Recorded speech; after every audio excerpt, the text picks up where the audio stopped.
দেখো কাণ্ড, দিল্লি ব্লাস্টের পর এই তৃণমূলের এমপিরা পোস্ট করেছে স্বরাষ্ট্রমন্ত্রীর পদত্যাগ চাই। এই দেখো, দেখেছো দিল্লিতে একটা বিস্ফোরণ ঘটলো কি ঘটলো না, এরা কিন্তু একটা ন্যারেটিভ পেয়ে গেল।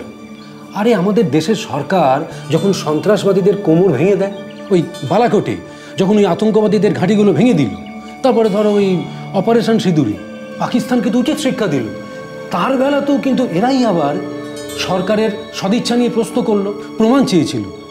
এতে যে সেনাবাহিনীর মনোবল ভেঙে যেতে পারে এটা কিন্তু ভেবে দেখলো না।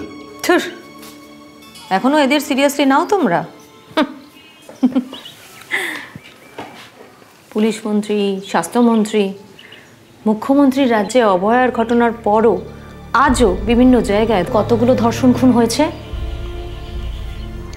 বাগটুয়ের মতো বিস্ফোরণ কাণ্ডে কতগুলো শিশুরা প্রাণ হারাচ্ছে আজ পর্যন্ত। আরে বাবা, আজ দিল্লিতে যা ঘটেছে, মমতার রাজ্যে বিভিন্ন জেলায় তা দুধ ভাত আকছাড় ঘটছে।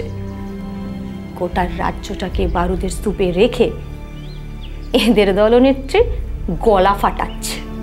ছি! আর এদের মুখে স্বরাষ্ট্রমন্ত্রীর পদত্যাগ। হা!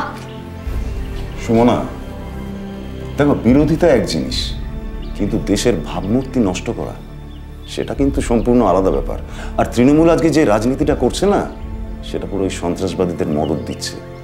আর একটা কথা মাথায় রাখবে, এই রাজনীতির ফলে এখানকার খবর পাকিস্তানের মিডিয়া ঢালাও করে প্রচার করছে।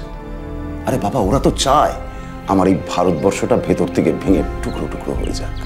মানে তৃণমূলকে ক্ষমতায় রাখা মানে হচ্ছে সন্ত্রাসবাদকে প্রশ্রয় দেওয়া। হ্যাঁ, রাজনীতি করতে গিয়ে অনেকেই ভুলে যায় যে বিরোধী দল মানে সরকারের সমালোচক, দেশের নয়। কিন্তু এই দেশের বিরুদ্ধে যদি কেউ একটা ন্যারেটিভ ছড়ায়, তাহলে কিন্তু সেটা সচেতন পাবে ভারত বিরোধী। একদমই তাই।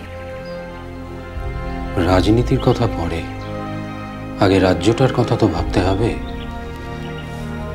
এই বাংলার শত্রু তৃণমূলকে উৎখাত করতেই হবে। জেগে ওঠো বাঙালি।